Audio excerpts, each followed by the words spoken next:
Karnataka CM మార్పు ఒక daily serial లెక్క నడుస్తూనే ఉంది. అక్కడ గవర్నమెంట్ ఫామ్ అయి దగ్గర దగ్గర 3 ఏళ్ళు అవుతుంది. ప్రతి 6 నెలలకోసారి సీఎం మార్పు మీద చర్చ జరుగుతూనే ఉంటుంది. అక్కడ డీకే శివకుమార్ వర్గం, సిద్ధరామయ్య ఇద్దరి వర్గాలు ఎవరికి వాళ్ళుగా వాళ్ళ అధిష్టానంకి పోయి కంప్లైంట్ చేసుకుంటూనే వస్తున్నాయి ప్రతిసారి. ఒక 6 నెలల కిందట కూడా మనం చూసినాం, చాలా విపరీతమైన చర్చ జరిగింది.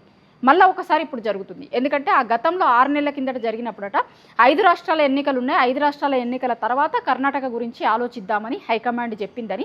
ఇప్పుడు 5 రాష్ట్రాల ఎన్నికలు అయిపోయినాయి, రిజల్ట్ వచ్చింది, ఆ పనులన్నీ అయిపోయినాయి. కాబట్టి ఇక మా దగ్గర సీఎం మార్పు చెయ్యర్రి అనేది డీకే శివకుమార్ వర్గం మాట్లాడుతుందట.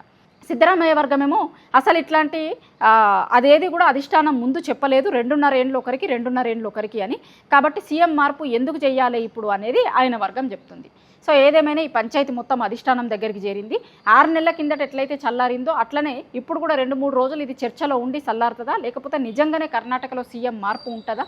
నిజంగా మార్పు ఉంటే కనుక డీకే శివకుమార్ వర్గం కోరుకున్నట్లుగా డీకే శివకుమార్కే సీఎం ఇస్తారా, లేకపోతే వీళ్ళిద్దరు కొట్లాడుకుంటే మధ్యలో వేరేటోళ్ళు ఎవరన్నా సీఎం అవుతారా అనేది చూడాలి.